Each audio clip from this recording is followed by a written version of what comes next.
Hey everyone, welcome to The Zest, the official podcast for Orange Coast Magazine. Today's guest was on season 23 of The Voice, and she was the show's first deaf contestant.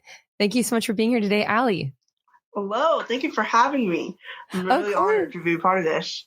I'm honored to have you on. I first learned about your story in our January issue, and I immediately looked up videos of you. And I've watched so many, and every single video gives me full body chills. Your voice is so beautiful. Thank you. I really appreciate that. That means the world to me. And I'm just glad I'm able to, make people smile by doing that. So, so you grew up in Walnut, California. I did. Yeah. Amazing. What were you like as a kid? Honestly, the same as I am now, to be quite honest. Yeah, no, I think I was a little bit more quiet though, a little more shy, more reserved. And yeah, but other than that, I was very musical growing up. So I was always, playing the guitar, making a song, something like that. But yeah, other than that, if I was at school or something, I usually stuck to myself most of the time, but not because of I was insecure or anything, or, I felt like I was an outsider. No, that's just how I am. Your parents are musicians, right? Yeah. My dad is a drummer, and he sings here and there. My mom is a singer, and they met, I believe, they were doing something, but my dad was a fill-in drummer for my mom's actual drummer into the band she was in. So it was basically fate that they met.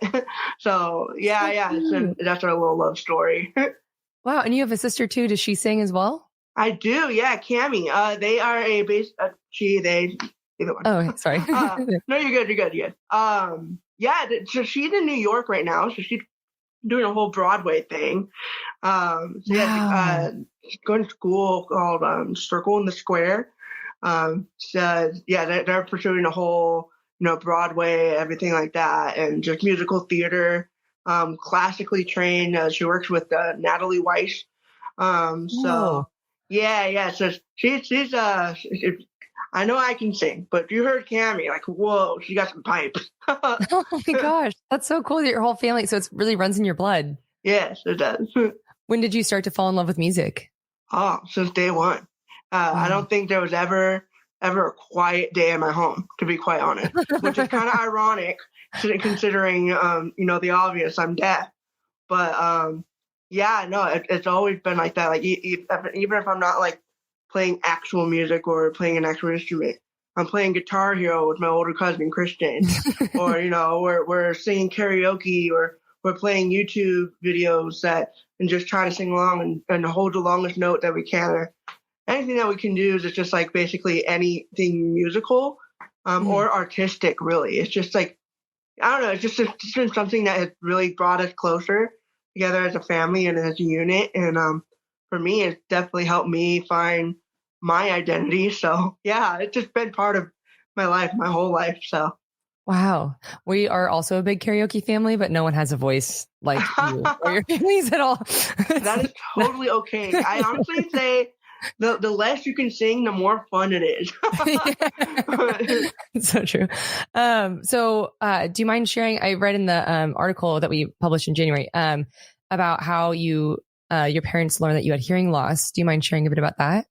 No, I don't mind at all. So they found out basically through the normal mundane things that you would go through that any hearing person would just think is not really big of a deal, a fire truck or, the ice cream truck or really loud sounds at a concert or, playing the drums. So one time my dad was playing the drums right next to me and I was asleep and I think I was 1, not even 2. Oh, wow. Something like that. Yeah, I was very, very young. And I didn't react at all. So, and then, some time went by and my grandpa is the one I was like, all right, she's not reacting to really, really loud sound, which is what a toddler would normally cry at if it's sort of really sudden. And it wasn't happening for me. So he was like, okay, you guys should definitely go get that checked out.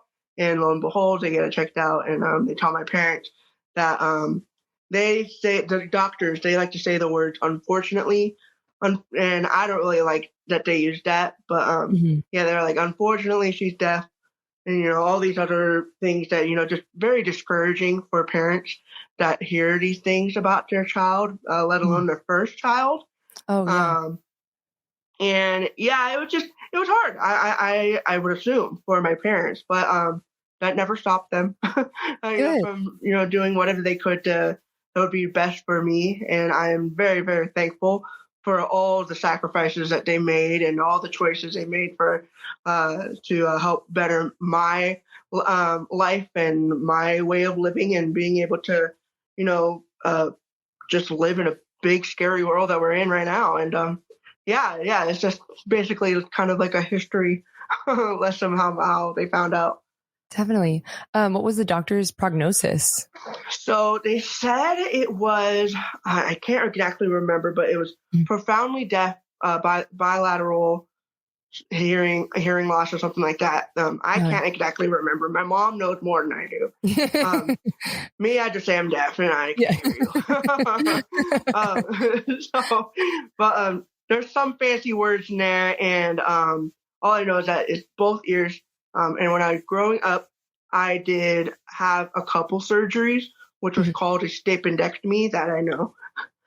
They basically put in like a prosthetic, tiny bone. That's what I was missing when I was growing up. Whoa. Or when I was born. And they put that, and I only did it in one ear, and I did it twice, I think, in my childhood. And then it's not permanent, so I'd have to keep doing it. That's why I did it twice. And I think after the second time, maybe the third time, I can't exactly remember, I was like, I'm done. I don't want to do any more surgeries. That's just a lot of my body, and I don't want it anymore. I can still do it if I want to, and I'm very, very hopeful that medicine has progressed a lot since then. So I'm sure if I did it now, it might give me my full hearing back. We never know. And I don't really, I'm not really, interested in knowing. I guess that's one way to put it.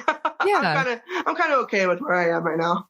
Definitely. I've had a couple of surgeries, and the scar tissue hurts so bad afterwards. I can't imagine having that in your ear.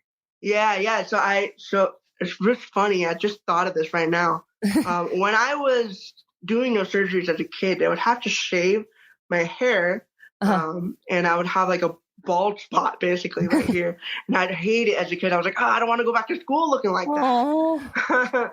And now I actually do it on purpose. I shave my head. Yeah, I saw that. How cool. I know, it's like a full circle moment. I just thought that. So your speech coach, I'm assuming this is kind of one of the things that you were mentioning about your parents and how they were supporting you. You had a speech coach come to your home? Yeah, I did. So one of the main things that my parents made sure to involve me is in speech therapy, so I would learn how to basically associate sounds and with what they are. When I got my hearing aids, obviously I wouldn't have been able to do that without my hearing aids. Right. So when I got my hearing aids, they would like immediately put me into these speech therapy sessions. And when at a very young age, they would come to my house. So we would do some nursery rhymes. We'll do like, some, we'll read some books or something like that. Just anything that a small toddler would enjoy doing, and to help them basically interact with other people and other things that help you develop as a human. And the thing that shocked everyone the most was the fact that I was the speech therapist would sing to me and be like, all right, now sing it back. And I would sing it on perfect pitch every single time. And so my mom was shocked. Like, what? Like, hold on a second. You are a deaf child and you know how to sing it on perfect pitch. You know exactly what you're doing. And what's funny, look, I know I said my sister Cammy was a great singer now, but back then, no. So at that age, she's only a year younger than me. So we're both being able to sit in together and learn these things. So Cammy would sing back to nursery rhyme, totally tone deaf, but not sing it well at all. But so that's what shocked them. They're like, hold on, how come the deaf kid is able to perfectly replicate whatever they're saying, but the hearing child cannot? So Yeah, it's interesting. Man, that gave me full body chills again when you said that. That's so, I can't even imagine. That's so amazing. What was the song? Do you remember like what your parents remember you sing? You know what really, really sucks? It's cool that, that an actual memory that we can talk about it. Yeah. But my mom had this recording, like, you remember there's actually some books where you can like push record. Yeah. So she had one of those of me doing it. And we don't know where that is anymore. Oh, no. But it's actually happened. I swear. There's pictures. But yeah, so that I honestly don't remember. I want to say it was probably maybe a Disney song. Or, or just like Wheels on the Bus or something like that. Yeah. How cute. So when did you first start performing like on stage in front of people? Yeah. Oh, that's a fun question. So my very first time ever performing in front of a crowd by myself, that's not in like a church choir or something like that. I remember when I did church choir in kindergarten or something. They were during a rehearsal one time. They're like, "Okay, we want people to do solos. Come up if you want to do a solo." My mom would be like, "Go do it." And I was like, "No, I don't want to." And my sister did it. So, but, yeah. So there's like photos of my sister doing a solo, and then just me in the back singing in the choir. So, but then many years later, my very first time ever making my debut on the stage as a solo act was my 5th grade talent show, and I sang "This Is Me" from Camp Rock by Demi Lovato. Nice. and oh man, I sang the heck out of that song. Wow. How fun. Do you remember what that experience was like for you? Oh yeah, it was very euphoric. I really, really enjoyed it. And I was like, oh yeah, this is what I want to do. I want to do this. And obviously I was like, what, 10 that time, 10, 11. Mm-hmm. And I was still, kind of shy. I was like, I don't know about that. And kind of like how, Mitchie was in Camp Rock. Like, yeah, exactly. So yeah, I definitely, related to that in a sense. And it just helped me, that performance in itself helped me step out of my shell a little bit. And my friends would be like, oh my gosh, wait, you can sing. Yeah. Like, yeah, I don't know. So yeah, and it just blossomed from there basically. Wow. Did you continue performing as a kid, like growing up? I did. Yeah. I was very involved in church. And I would, sing in like church clubs or stuff like that at my middle school. Mm-hmm. So I would, lead worship there, and I would do some talent shows here and there. And I finally did join choir in middle school. And I did a solo. I sang, what's that Pink song? Perfect. Yeah, I sang that song. There's a video of me out there somewhere. Looking back and I'm like, oh, this was terrible. But it's good to have those kind of memories. Be like, oh yeah, I actually did that. And that's really cool. So, I did that. And I remember in my 8th grade talent show, I did the Jackson 5 song. What is it? I Want You Back. Oh, man. Yeah, I used my grandpa's old school guitar. And it's like a Gibson guitar, and I wore a fedora, and I was like, oh my God, I like to put on a show. How many instruments can you play? I can play the drums, I can play the guitar and piano. I'm best at guitar though. Did you learn those all 3 as a kid? Yeah. So drums kind of just came naturally because of my dad. He's a drummer.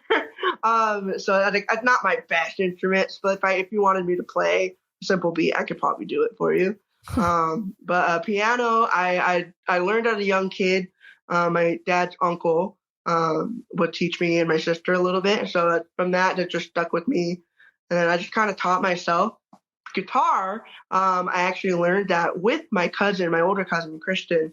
My grandpa, our grandpa is the one that taught us how to play guitar. Our first song that we learned was Oyo Como Va by Santana. It's a great song. Yeah, it's a great song. I love that song so much. But yeah, that was my very first song, and I learned a little solo, how to do the solo for that song too. And then since then, I just kind of taught myself the whole time.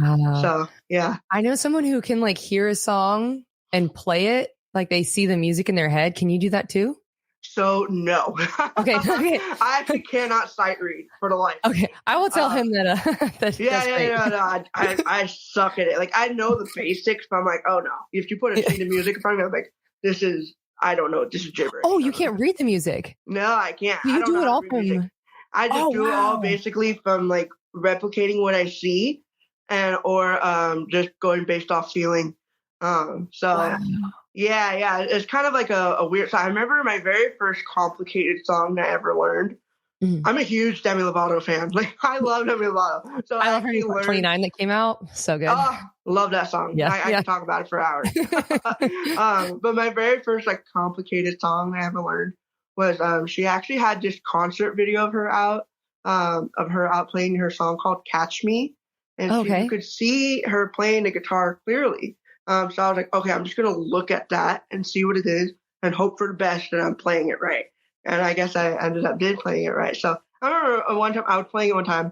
My mom was like, "Oh wow, this is really cool that you can do that." I'm like, "Oh, I don't know. It just happened. That's the only way I can learn how to play guitar." So because I can't really hear it and I can't really just be like what your friend is like. I can't just hear it and just think in my head like, okay, this is what's coming up. The notes, blah, blah, blah. Yeah. So I just have to replicate what I see. Wow, that's really cool though. But also I just have to ask, the song "Get Back" by Demi Lovato. That was yes. That's oh man, just goes. Anyways, so where did you go to high school? I went to Walnut High School, so it's in Walnut where I grew up. I graduated the class of, oh my gosh, it's been so long. 2016. Nice. I'm 2010, so. Oh, nice. But yeah. So that was a very interesting time of my life because I was still trying to figure out exactly what I wanted to do. I was very involved in sports early on in high school. I did basketball. I did wrestling. I did a little bit of track and field. And I did some softball, but outside of school.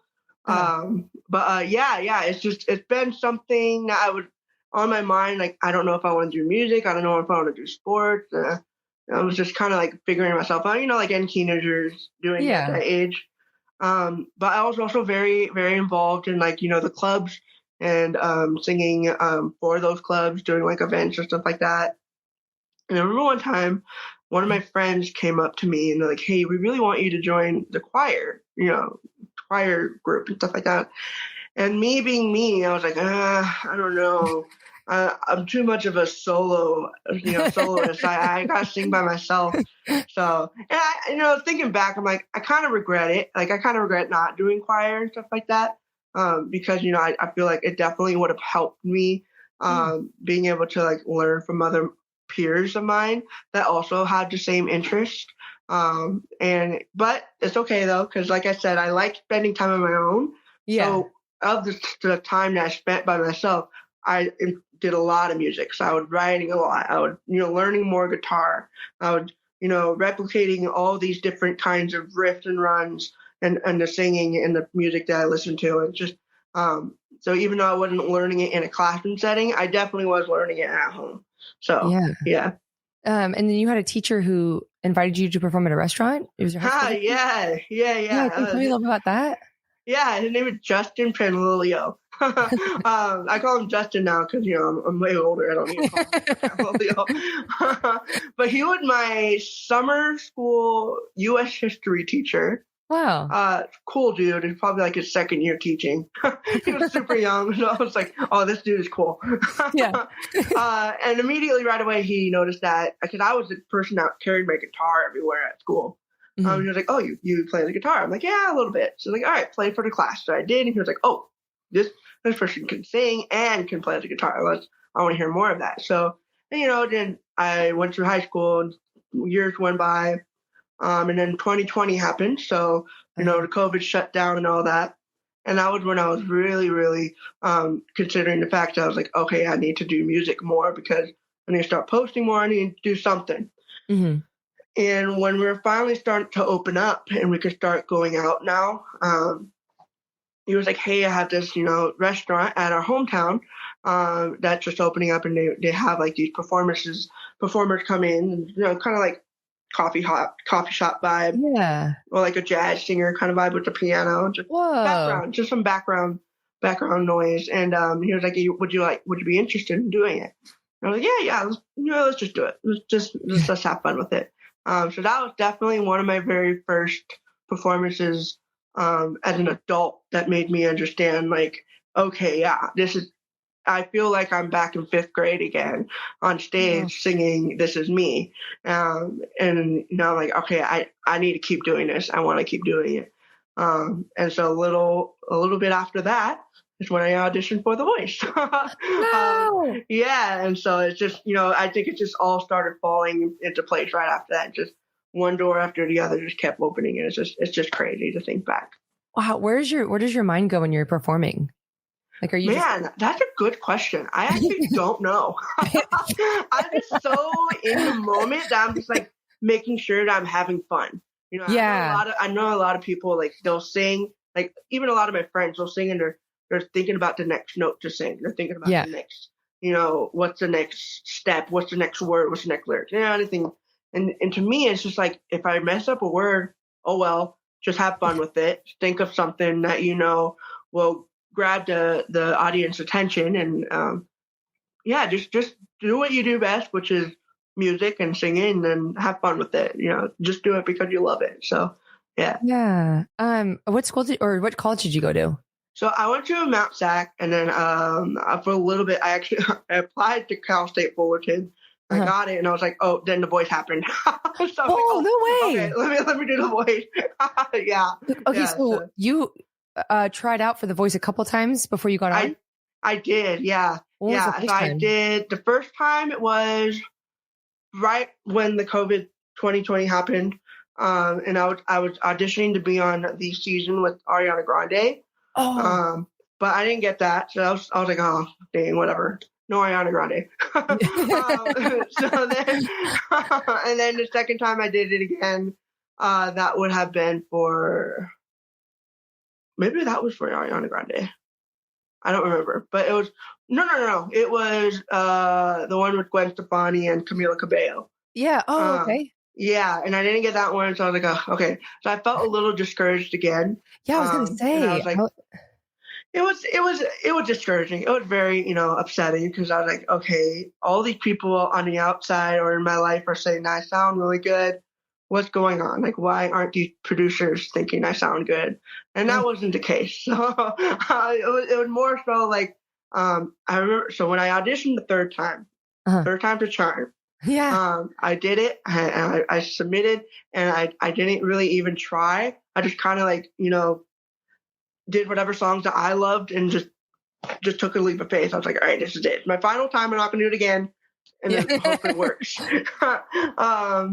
And I remember when I got the call from the casting producer, like, hey, we want to keep you, we're interested. We want to keep you in the loop of things. So, and I was like, I just asked him randomly. I was like, hey, so what is your process of, like, choosing who? And he was like totally honest. And to be quite honest, if they didn't choose you, it's most likely because they had a bad day and they're just going. I hate that. Wow, that's crazy. Like, you're basically, our career is in the hands of someone that's a mood. Someone in a mood. God, right. I'm like, okay, cool, I guess. So I guess I was just on someone's good day. But yeah, no, that happened, and I just kind of just like went with it. I was like, okay, cool. I'm just gonna, getting the call. Oh, I was bawling. I was sobbing when I got the call that they were like, okay, we want you, to do the blind audition. So I was like, oh my God. I almost missed the call. I was actually leaving a hair appointment. And they called me as I was driving, and I try not to answer too many calls when I'm driving. So I saw it, I was like, oh no. So I didn't answer it quick enough, because I was like, okay, I'll just call them back right when I get home. I was like 5 minutes away from home. So I go home, I call them back right away. And the lady's not answering. I'm like, what's going on? Please answer, please answer.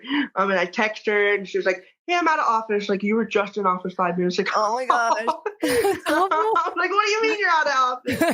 So, but then I was just so bummed that I missed a call.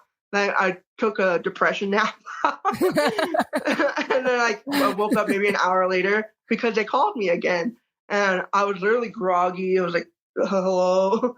And they're like, hey, we want to know if you're interested in doing a blind audition. I was like, yeah, of course. So, and I just started bawling, and the rest is history. What songs did you sing for the producers before you got on? Oh, that's a good question. I actually sang this song by Alan Stone called "Bed I Made." Okay. "Bed I Made," and then I sang what's the Stevie Wonder song, "Overjoyed." Okay. I sang "Overjoyed," and then I sang one more. I don't exactly remember. Do you sing the full song? Each 3 full songs? Some of them is like only 3 minutes. Some of them's 1 minute and 30 seconds. I think the final one was the full song. Yeah. So I can't exactly remember. I have the tape on my computer, but I can't exactly remember what the second song was. But those are the 2 songs that stuck out to me, and I'm glad I sang those songs because it worked. Yeah, definitely. So for the blind audition, it was your birthday. It was like the best birthday gift in the world. It was absolutely the best birthday. I don't think any other birthday can top it. Right. Yeah, I was turning 24, 23. I think 23. Was it 24? No, 23. No, 24. It was 24. I think in the articles I read it was 24, but I don't want to get tricky about it. So. Yeah. I think it was 24 because I just turned 25. Nice. Okay. I was 24 years old. I remember I went on stage. The producers were like, all right, we want you to, say that with your birthday. I'm like, okay, cool. I'll say it. And when I did, Kelly was so super ecstatic. And they're like, oh my God, that's so cool. I'm like, I'll remember. She has the best reaction. She's so funny. Who did you bring with you? Sorry. What was that? Oh, I was going to say, who did you bring with you to the show? My parents. My parents were the ones that were, backstage. They're on camera too, but they're backstage, rooting for me. Very cool. Yeah. So that's a birthday to remember for sure. Can you kind of share with everyone like people who don't watch The Voice, what the blind audition means? Yeah, of course. So blind auditions for The Voice is basically the contestant or the potential contestant goes onto the stage and there's 4 chairs that is facing away from them. And basically, if those celebrity coaches want to have you on their team, they push this button as you're singing, and they turn around, the chair turns around, and basically the rest of your song, you're staring at this superstar singer or musician, and the whole time, and just basically kind of you're trying to win their turns over. Like you want them to turn. I mean, eventually, if you get 1, 2, 3, 4 chair turns. You get to choose if you get more than one. And throughout that, the process of choosing, those coaches are going to battle each other, basically putting out their pitches, saying like, no, you should choose me. Like, no, you should choose me. And I think my pitches were the coolest ones. I personally, I liked it because I was like, oh, these are really cool. Like these two legendary artists want to work with me simply because they only heard my voice. They don't know anything about me beforehand. So it's just that I thought that was a huge honor. And, obviously when I told them that I am who I am and I'm deaf, that definitely like make their ears perk up like, what? So, it's a crazy, crazy process, but it's a little nerve wracking for sure too, but it works. Yeah. Did you have a plan of who you were going to pick when you went into it or who you hoped for? Right away, I knew I was always going to choose Kelly Clarkson because I just love Kelly Clarkson. But Chance, the rapper, he had a great pitch, and people are to this day even kind of mad that I didn't choose him. No way. He has such an amazing pitch, and I truly respect him for it because his thing was saying that he worked with people in the deaf community, and basically he feels like he would have definitely been able to help me because of that.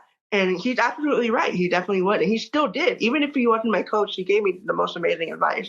Yeah, it was great. But the only reason why I chose Kelly, because personally, as a singer, I wanted to expand my range, and none other than Kelly Clarkson is the best person to go to for that. So, yeah, and I definitely wanted to step out of my shell too. And she's a total badass. So I knew that she was able to help me do that too. I watched her season of American Idol when I was a kid. Yeah. Yeah. That's awesome. I did too. Obviously I was very little. So I would probably be watching the reruns. But yeah, I always remember her singing, was it Respect by Franklin? I was like, oh, that is a woman. She is singing. Sorry. Just to go back really quick. What song did you sing for your audition? Yeah, I sang Killing Me Softly, but the Fuji version. So it's originally by Roberta Flack, but I sang the one that Lauryn Hill sings. That one just like chills. Yeah. And I didn't even realize when you said like you're singing to a superstar when they turn around, because I always thought like once they turn around, you're just like, oh, pumped. But like you're finishing the song in front of them. Yeah, that's the nerve-wracking part. Just because like, yes, I got my chair turns, and funny story about that. So for me personally, only me, because I'm deaf, sometimes I just need the room to be quiet so I can hear certain things. So the producers literally came up to me just before my performance, like, hey, would you want us to make the crowd just be completely silent your entire set? And I'm like, nice. Can you do that? Absolutely, please. And like, yeah, we can totally do that.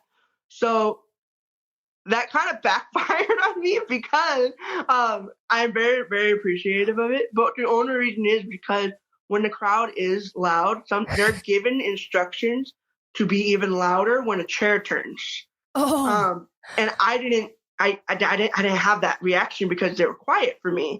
So I was singing to the crowd, and Kelly and Chant turned at the very same time. So I completely missed them for like a few seconds. So I'm still singing to the crowd, and they're turned already and staring at me, waiting for me to notice them. And I'm like, oh shoot! Okay, so let me go over there and actually acknowledge. Like, oh my god, I'm so thankful you turned for me! Yay! The rest of my song I was singing to Chance and Kelly. So but yeah, that's a little fun story about that. And like, just another like side note. I read that you were working at Disneyland at the time and you had to keep this a secret from your cast members. I did. Oh man, that's probably so hard. Oh yeah, that was very, very hard. Only because, obviously you want to tell this to everyone you can in the whole world because like it's such a huge opportunity. But I got NDAs that signed. Right, okay. But I got to keep it a secret because it's a blind audition. So even though the coaches don't know who you are, neither do the viewers. So they can't. Right. No one can know who done it until you've aired on television. So that was a huge secret. Oh man, very, very hard. The only people that did know were my managers, and God bless them. They helped me so much through all this. So, but yeah, that was an insane secret to keep. Yeah, I'm such an oversharer. I would have just like blurted it out. Absolutely, me too. So I totally understand what you mean. So what was your day-to-day kind of like going on the show? Do you live in Anaheim or do you live in Orange County? Yeah, so I live in Anaheim right now because I worked at Disneyland, so I have to be over here in Orange County. But now I'm always going to LA, so I kind of need to move over there. But when I was filming, love Orange County, I promise. But when I was filming, we actually stayed in a hotel the whole time. Okay, that's nice. In LA, so I wasn't going back and forth. We just stayed in a hotel. We had a schedule set for us and everything like that. It was very, very professional and well put together. They want us to sound our best, look our best. That's the thing about The Voice compared to every other singing competition is, like in American Idol, they do like those silly bits where there's like very, very, awful singers that go audition. But as funny as that is, and I personally love that stuff, I think it's funny. I think The Voice has held its reputation to be like, definitely, they're strictly about the artist, and they want you to look your best, sound your best, be your best, and just have the most fun that you can. So they definitely took care of us for sure throughout this whole process of just doing the blind audition. Oh, really? Yeah. Yeah. Oh, right. Because they had everyone be quiet. So how long was the process? Like how many weeks were you in a hotel for? Oh, that is a hard question to answer because I don't know. Really? It was so long. Oh, no way. Yeah. So I like to tell people, me being on The Voice took about 1.5 years of my life. Yeah, so it's I like thought you were gonna say like 2 months. no, no. It's a long process, and rightfully so, because they want us to look professional as like the professionals that we are. Mm-hmm. So yeah, so the blind auditions were about like maybe 3 months, 3 months, I think, 2 months maybe. And then we do like a little, holiday break, and then we go back, and it's just a matter of like, if you're staying in for the next round, you stay even longer, and for the next round, you stay even longer, and then if you get cut from that round, you go home. But if you get to the next round, you stay even longer. And yeah, so I think I had my stars aligned for me, so it's a good thing that I got to stay longer. That meant I got to progress to the next round. So, how many rounds did you go through? Okay, so there's a blind audition, battles, knockout, playoffs. So I was 2 rounds away from being a final. I know, but it's totally okay. I'm very thankful and very happy with how my run on the show ended up. How often were you working with Kelly Clarkson? As often as we could. She's a busy woman. Rightfully so. She's a superstar. She's booked and busy. Yeah. So we would try to. A lot of our interactions were on camera, but we also had some interaction behind the scenes too. Some I'll always cherish forever, and some I won't even talk about it because I just want to keep that between me and her. But yeah, it's amazing. She's an amazing woman. Love her so much. She's very genuine, very, very, it's like when you're talking to her, she can talk. She can definitely talk. And I'm very appreciative of that because I don't really like talking as much unless I absolutely have to. Yeah. Like this? No. Yeah. No. I enjoy this. But no. So she'll do the talking for you, which I'm very happy for. Mm-hmm. But even when she does, like, she gives you the amazing advice. She's hilarious. And it's just like you're talking to an old friend for the longest time. So she's great. I love her. That's so cool. Do you have any favorite memories that you can share? Oh, yeah. Okay, so I remember one time, I'm trying to think. They did post pictures about it. Okay, cool. There was one time Niall actually came. Niall Horan came backstage, and it was Kelly too. And they were filming. And was it Niall that did it? No, it was Kelly that did it. Someone was rehearsing, and then we were done rehearsing, and she walked by, and it was me and my friend Kate Martin, who was also on the show. She like comes by up to our little break area, and she's like, I don't know if I can curse on here, but she comes up to us, and she's like, "Oh, you a-hole. Oh, you can curse on here. You're good. Yeah, okay. You assholes. You're so good. Like, oh, and then she just walks away and was like, okay, bye, Kelly. She likes to joke with us like that all the time, so it's kind of funny. But yeah, there's so many moments I can think of, but that's definitely one I thought was the funniest. Wow. So she sounds like she's like how she is on the show, like in person. Also, yeah, sorry, no, absolutely. Yeah, you are frozen, but yeah, it is what it is. But you good, so you're good. Thank you. So do you. So I wanted to ask about your single. Where do I go? Yeah. So I wrote that. Where do I go? I wrote that right after I went home from the show. Basically, just me asking, like, okay, I did this amazing thing. What's next? What do I do next? And that was obviously like I wrote that right after me going home, but nothing aired yet.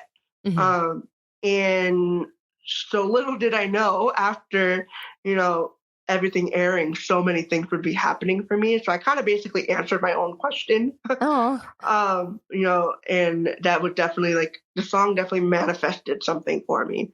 And it was really cool. And I'm very, very, very thankful to my cousin, Christian. He's my music partner.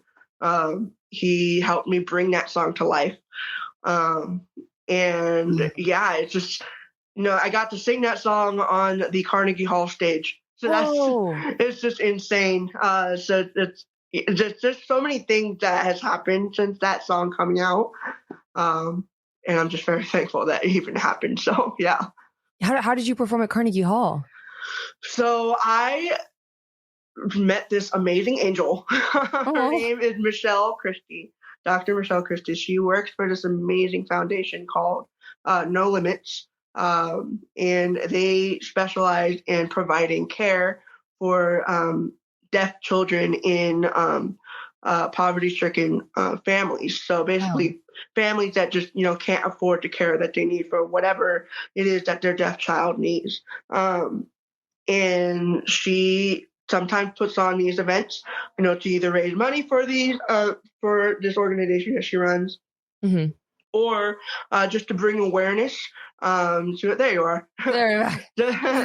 Just to bring awareness to the fact that there are basically these deaf people in the community that are in the middle, the gray area. Because in the deaf community there are 2 Ds, so it's little d and big D for deaf, the word deaf. And I am what's considered a little d because I don't sign and I don't I wear hearing aids basically.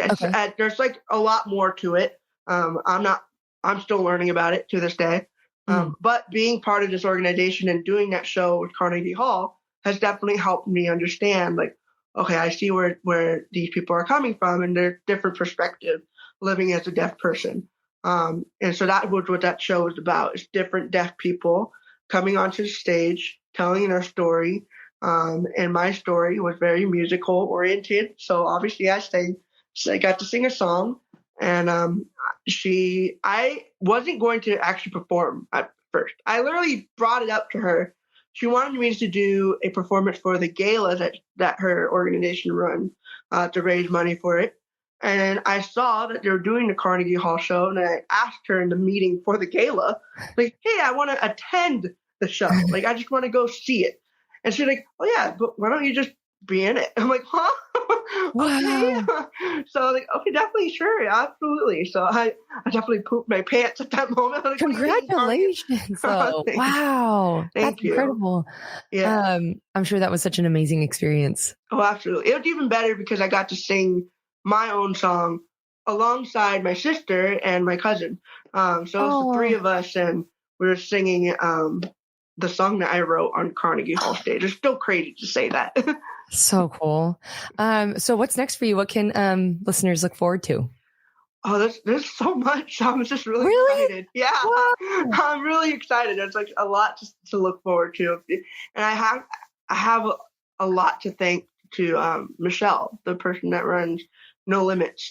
She's helping me so much through my career, and I'm so thankful that she has faith in me to be able to give me these resources that I need, to excel in my music career. So yeah, I have a lot of performances coming up. I have a lot of projects that I definitely want to release soon, and I'm just doing whatever I can, just to keep singing and keep playing music and just doing what I love, and collaborating with other artists. And it's just amazing that I even get to do this. And I honestly have to say it's all because of the voice. Wow. And had I not, just took a leap of faith and auditioned the 3rd time for The Voice, this wouldn't be happening right now. I don't think I would have really had the courage to do it had I not, just put myself out there in front of millions on a television screen, and just let people know, like, this is what I love to do. This is who I am. And I don't care what you think. I'm going to keep doing it. And I do it because it's just something I love to do. Yeah. So just to plug it, where can people find your new projects when you release them? Yeah. So I will definitely be talking about them a lot on my Instagram. Okay. So it's at Allie, can you hear me? I was trying to be a little cheeky with the username. Can you hear me? But yeah, it's my Instagram. I would be talking about it a lot there. Or Spotify is Allie, but I put spaces in between my letters. So it's Allie space, it was like A space L space I. Perfect. Allie. Yeah. Awesome. So we're coming to the end of our time, but before I let you go, I have 3 final questions for you. We call them the Thoughtful 3, and they kind of reflect on your journey. So what is one thing that you'd want listeners to take away from this conversation?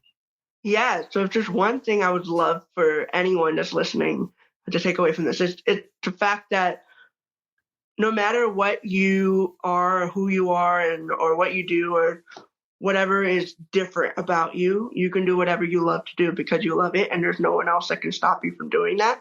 And I feel like that is something that a lot of people tend to forget.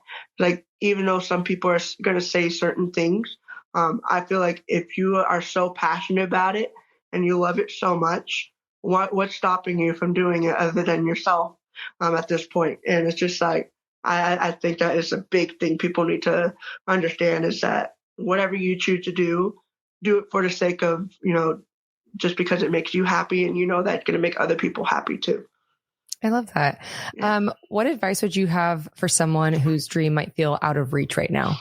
Yeah. So I feel like if you think that something is so out there, like it's just you're stretching for the gods at this point. Sometimes that's what you need to do. You just need to keep doing it, and just I think no matter how many times you fall because of doing that, you just get back up and keep doing it until it happens. I feel like that's kind of like what happened with me. Like I auditioned for this thing and I kept getting no's, and I think those no's are what's going to empower you the most. Be like, no, I'm going to prove you wrong. I'm going to show you that this is absolutely a yes. And that yes will definitely come to you, because I think it's what you put in is what you'll get back. Mm-hmm. Yeah. And then lastly, what is the greatest lesson that you learned on The Voice? Yeah. That's a good question. The greatest lesson I learned from being on The Voice is don't be afraid to step outside of your comfort zone. There's something that's just kind of clicked in me, especially working with, the amazing artists that I did, my fellow artists, and learning from them, and even learning from like my battle partner, D Smooth. I just don't be afraid to just be like, surrender yourself and just let yourself be a sponge, soak it all in and learn from it, and gather those bits and pieces that feel like will help make you feel more like you. And just have fun with it. I think that's something I've learned so much, is that Kelly definitely told me, like, she could tell that there's something that was holding me back. So I was like, no, you need to understand you're special. And I always remember that. And it's definitely given me the confidence and the courage to be like, yeah, I've got something that, is worth showing. And I just got to keep doing it. So, yeah. Amazing. Well, thank you so much for doing this, Allie, and thank you so much for sharing that. I really appreciate it. This was so much fun. Oh, thank you, Chelsea. I really appreciate this. This is just so cool. I love podcasts, and I love talking about anything and everything. So thank you for having me on. Of course. I'll see you soon. Bye.